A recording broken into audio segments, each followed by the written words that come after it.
could have told him that though. Because his statement is. Damn, Triple It's been 3 Obviously, years. you ain't going to court because you was going to court. Triple Every time you go to court, they gonna let us know you going to court. So I can't go to court for immigration if I got an open nah, gun what case, about fool. the gun case, bull? I can't go to court for immigration if I got They an will open give gun you case. your. Wack 100's been hollering snitch like it's his favorite word for years. But now things just flipped in the wildest way because a leaked wiretap just surfaced. And guess who it's tied to? 21 Savage. This bombshell's got folks digging up Wack's old 2005 federal gun case like it's brand new tea. Now here's the wild twist. What if Wack's been playing both sides the whole time? Just picture this. Dude's always online, loud as ever, calling half the industry rats. But now there's a video, just a flash, a quick second, where something that looks like a badge pops out his wallet. A badge? That one little peek could blow his whole rep to pieces. Whether it's real or not, that ain't even the juiciest part. It's who dropped the tape that's got everybody whispering. Word on the street, people saying 21 Savage himself leaked it. And this ain't some random clip floating around. Nah, folks claiming he's been holding it, just waiting for the perfect moment to strike. And honestly, can you blame him? Wack's been going in on 21 for years, calling him a snitch, saying he snitched to ICE just to stay legal in the States, even trying to tie him to that whole YSL drama. Wack's been real messy with it, but 21, he mostly kept cool, let it slide, said a few slick things here and there, but stayed focused. But if 21 really dropped that wiretap, man, that wasn't some petty move. That was straight up chess. No loud rants, no Instagram lives, just silence and strategy. After years of Wack sneak dissing him on Clubhouse, sneaky little jabs every other week, 21 finally clapped back without even saying a word. It's like he'd been sitting on this tape, just waiting for the right time to press play and let the streets talk for him. Now, if you really start connecting the dots over the years, things start to look real funny. Wack's been out here pointing fingers left and right, snitch this, rat that, but what if that was just to keep the spotlight off himself the whole time? What if the loudest one in the room had the most to hide? And here's where it gets even messier. This ain't even the first time someone's called him out for possibly being tied to the feds. Just a couple months ago, Big U got hit with RICO charges. But before he turned himself in, he went on video and dropped a bombshell. He straight up called out Wack 100 and said he's working with the FBI. That's a heavy accusation, and it wasn't some offhand comment. It was bold, direct, and on camera. Now, here's where things really start feeling shady. Way before that RICO case even hit the blogs, before the arrests, before the paperwork dropped, Wack 100 was already in the loop. He wasn't just watching from the sidelines. Dude sent a message to Big U's wife saying something like 911, he needs to leave. Like, what? That's not a heads up. That's looking way too suspicious. Think about it. Big U hadn't even been cuffed yet and Wack's already ringing alarm bells to his wife? That's not a coincidence. That's the type of move someone makes when they know exactly what's about to go down. It's like he had the playbook before the game even started, and that got people asking, how did he know? Who tipped him off? Or was he the one tipping others off? And it didn't stop there.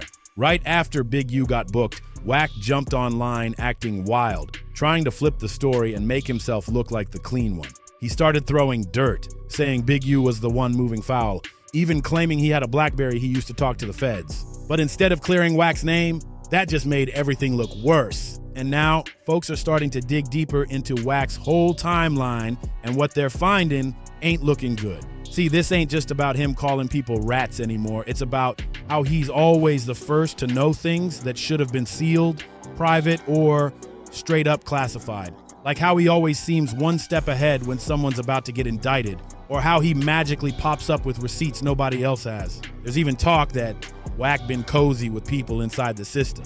Not just rumors, actual whispers from folks in the industry saying Wack always got too much info too fast. And when it comes to Clubhouse, that's been his main stage, dropping hints, baiting people, pushing narratives, all while acting like he's just some plugged-in OG. But now the table's turning because people tired of the loud talk and the finger pointing, they want answers. How he knew about Big U's RICO before it happened, why he had that badge flash in his wallet, why he keeps deflecting and doubling down on calling others federal, while ducking every time it turns on him. I could have told him that though.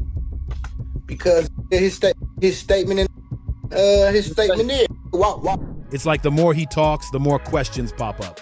And just when you think it couldn't get messier, here comes another twist. People are now pulling receipts from way back, connecting Wack 100 to a string of shady moments that got swept under the rug.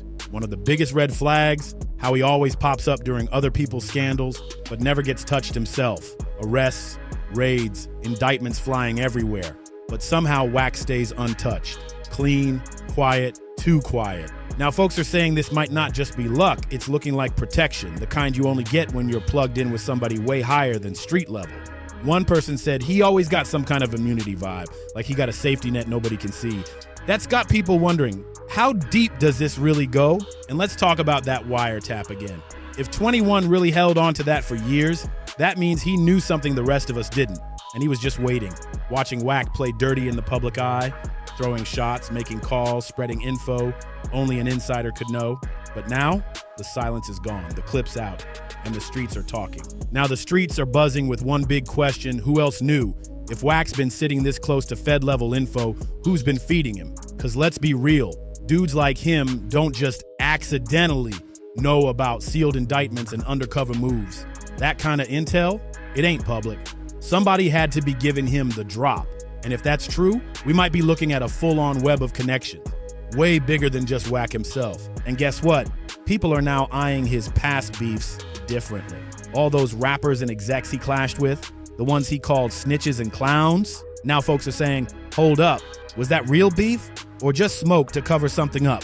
It's like every messy feud Wack started might have been a distraction, throwing shade left and right so nobody looked behind the curtain. Some are even whispering that Wack might have been gathering dirt on people for years, not just to blast them online, but to trade that info with people who wear suits and carry badges.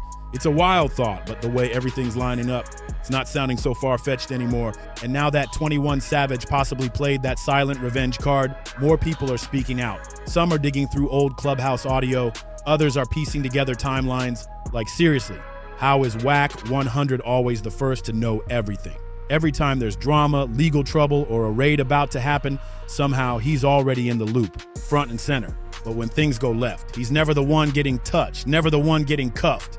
That call he made to Big U's wife, that didn't feel like a warning out of loyalty. It felt like a calculated move, like someone trying to play both sides of the board, tipping off the same man he might have helped set up. I just want to say this to y'all. When they raided my houses and my property, they was asking about Wack. Wack, loose cannon, 600, and this internet stuff. And that's when people started side-eyeing Wack for real. Folks began asking, what if he's not the so-called watchdog he pretends to be?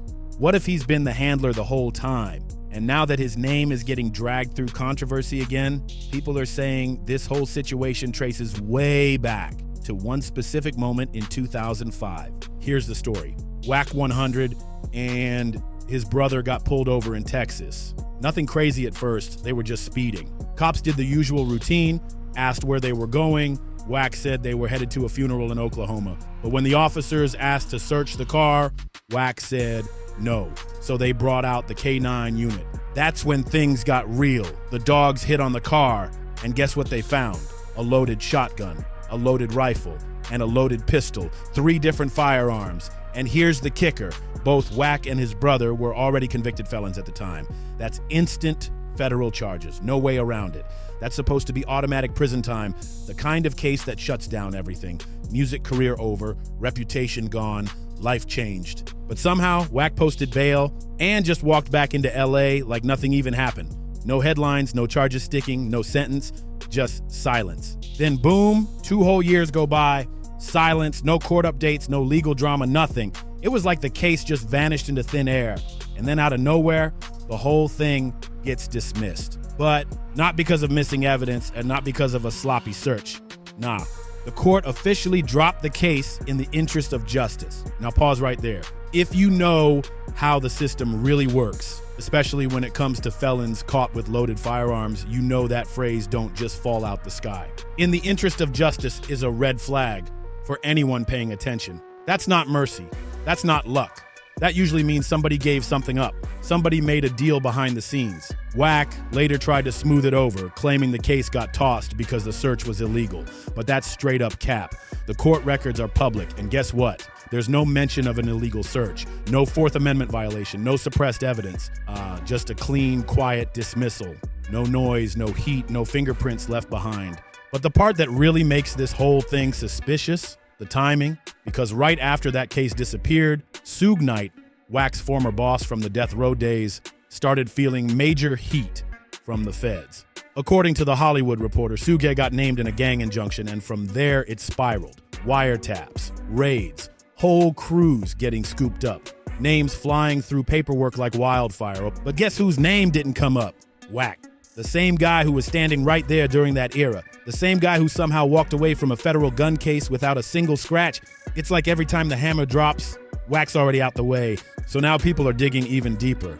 And what they're finding is wild. While Suge Knight's whole empire was getting torn apart, phones tapped, homies flipped, cases stacking. So yeah, after you got that message, after you got the message, you hit up Big U's wife. You said, "Sis, 911. 1 sec, let me get Solo." And you gave him a heads up. What I tell him? You said, "1 sec, let me get Solo. He needs to leave. Bad." In caps, all caps. He needs to leave. I said so bad, right? Yeah, full bad. Wack 100 was somehow gliding through it all untouched. No indictments, no subpoenas, no leaks. Just cruising through chaos like he had an invisible shield around him.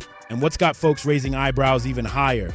Wack didn't just walk away from Suge, he rebranded, switched up his whole image, started managing artists, popping up in rooms with power players, acting like the streets didn't remember, but the streets do remember.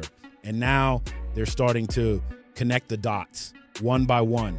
Because think about it, how does someone go from riding with Suge Knight, who was literally being targeted by the feds, to suddenly being everywhere in the industry, but with zero heat on him, no court pressure, no Fed presence, no ghosts from the past knocking on his door, and all the while, he's still calling out other rappers, shouting, "Snitch this, rat that," like he's on some moral high ground. But now, that same energy is circling back on him hard.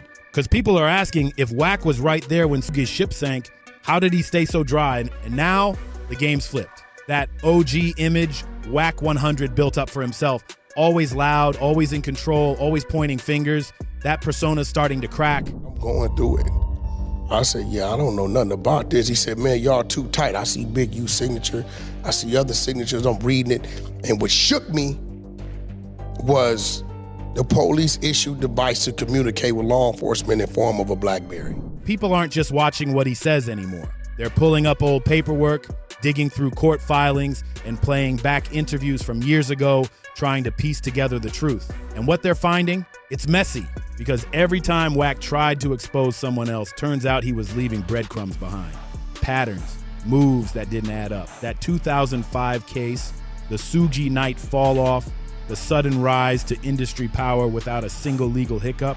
It's all starting to look like more than coincidence. And let's not forget, this man been running his mouth for years, especially on Clubhouse, bragging, exposing secrets, name-dropping people under active investigations, like he knew he was untouchable.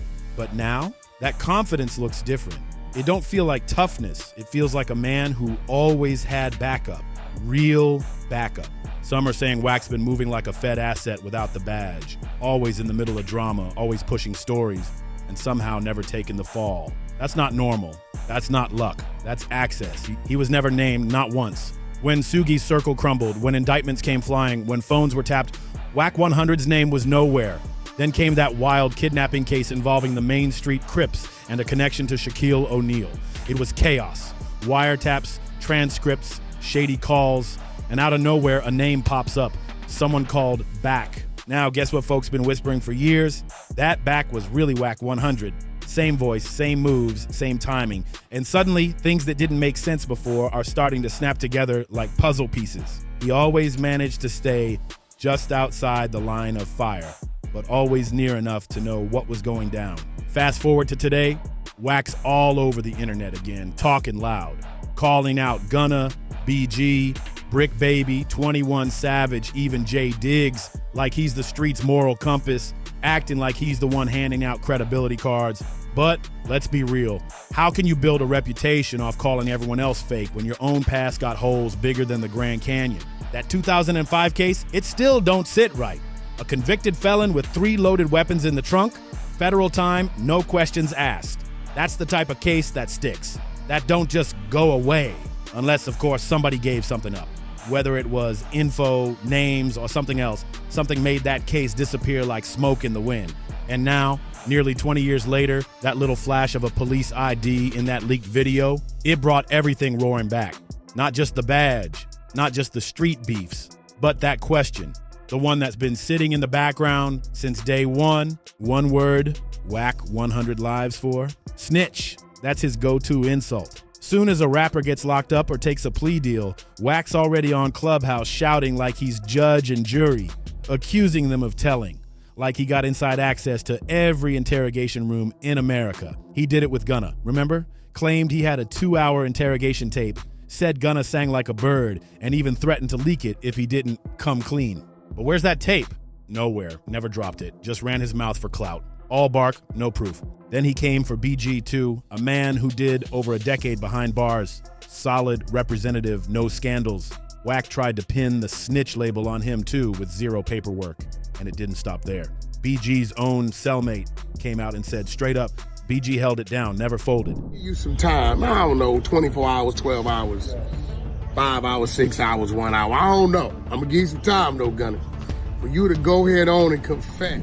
That's firsthand witness testimony, but Wack didn't care, didn't flinch, just kept pushing the narrative like facts don't matter. It's the same formula every time. Be loud, throw accusations, hope nobody checks the details, and sadly, it works, at least on the surface. For the casual listener, Wack looks like he's standing on some code, but for those who really pay attention, they see the pattern. Wack screams, snitch the loudest, when people start asking questions about him. Every time the pressure creeps his way, he flips the script, drags somebody else through the mud, and tries to change the conversation. Classic misdirection. And let's not forget, Wack records everybody on Clubhouse, on phone calls, on live. He's got a track record of pressing record before pressing talk, like he's building a vault. But what's that really about? Insurance, leverage, or just more proof that maybe the one calling everyone a snitch? That's not how real ones move. Straight up. You don't record every convo unless you plan to use it, or worse, hand it off to somebody else. That's surveillance behavior, not street behavior. And now, people are finally waking up to it. They're realizing a strange pattern. Some of the same rappers Wack 100 brought up on Clubhouse got into heated convos and went viral. Ended up catching cases not long after. Take Loose Cannon, for example. Dude went on Clubhouse, started talking reckless, said way too much, and boom, got jammed up later. Now people are side-eyeing hard, asking, was Wack baiting these dudes into slipping up? Setting the scene so they talk wild, then letting the internet and maybe the prosecutors do the rest? It's starting to feel too organized, from how Wack sparks arguments to how clips mysteriously leak at just the right moment to shift the narrative. Every time he's under fire, boom, some new drama drops, and it takes the heat off him. Not everything is solid proof to hit me, but when the pattern repeats this much, it's impossible to ignore. Let's keep it real. This ain't about one video anymore. That leaked wiretap may have lit the fuse, but the powder's been piling up for years. It goes all the way back to that 2005 federal gun case that magically disappeared, no time served, no real explanation. Then jump to him, knowing about that RICO hit before it even made headlines. Then the wiretap names, the badge flashing in his wallet, the constant recordings, the silence that follows every time his name should be in some paperwork but somehow never is. Now it's all catching up. The whispers, the rumors, the red flags people brushed off, they're getting louder. Wack 100 built this whole persona off being the loudest voice in the room, the so-called street-certified truth teller. But when you start lining everything up, from the vanishing gun case, to the secret calls, to Big U's wife, to rappers catching charges after hopping on Clubhouse with him, it paints a picture that's way more calculated than chaotic. And let's talk about those recordings again. Real ones know, recording someone without their knowledge, that ain't protection, that's a setup. Especially when those convos start leaking online right when they're most useful for Wack. When you always got a recording ready, it ain't about safety, it's about control. And now folks are starting to ask, control for who?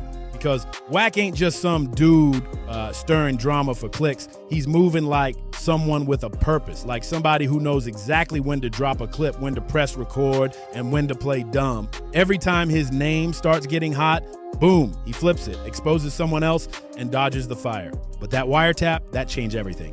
Now the people watching are really watching. They're asking how deep his connections go, what he's really protecting, and more importantly, who's protecting him. And now, the streets, the internet, even folks behind the scenes, they're all locked in. What used to be side-eyeing and quiet whispers has turned into full-blown investigation mode. People are retracing Wack 100's every move, pulling up old audio, matching dates, and asking how has he dodged everything for this long? Because if you really look at the timeline, the pattern's too sharp to be random. Federal gun charges in 2005, disappeared. Suge Knight's camp raided and indicted. Wack walks clean. Big U's RICO incoming. Wack sends a warning before it hits. Rappers catching cases right after speaking on Clubhouse. Every time, Wack's at the center, stirring the pot, then slipping right out the frame. And that badge flash, that was the crack in the wall. That little glimpse had people going back and connecting dots they didn't even realize were part of the same picture. It wasn't just a flash of metal. It was a reminder that something's off. That maybe this whole Wack the real one image was a smokescreen. He's moved like someone untouchable. Loud, confident, always with dirt on everybody, but never catching a speck himself. And now folks are wondering, is Wack 100 the master manipulator, the one pulling strings from both sides, feeding drama to the streets while keeping tabs for someone else? The streets ain't stupid. They might take a while to catch on, but once they do, it's over. And Wack, he might have talked too much, recorded too much, moved too bold for too long. This ain't just messy, it's calculated. The deeper people dig, the more it starts looking like Wack 100 been hiding in plain sight the whole time. All these years of pointing fingers, calling others snitches, tearing reputations apart. But when you line it all up, the paperwork doesn't back his claims. No trails, no facts, just noise. And the only name that keeps showing up around dropped charges, exposed convos, or magically informed feds, his. That's what makes this situation different. It ain't just about catching him with a wire or proving he's working with somebody. It's about something bigger. What if the loudest man in the room, the one setting off firestorms on Clubhouse, throwing dirt on everyone's name, was working a hidden angle from the very start? What does that say about how we treat street credibility, who we give platforms to, who we let control the narrative? This ain't just internet gossip anymore.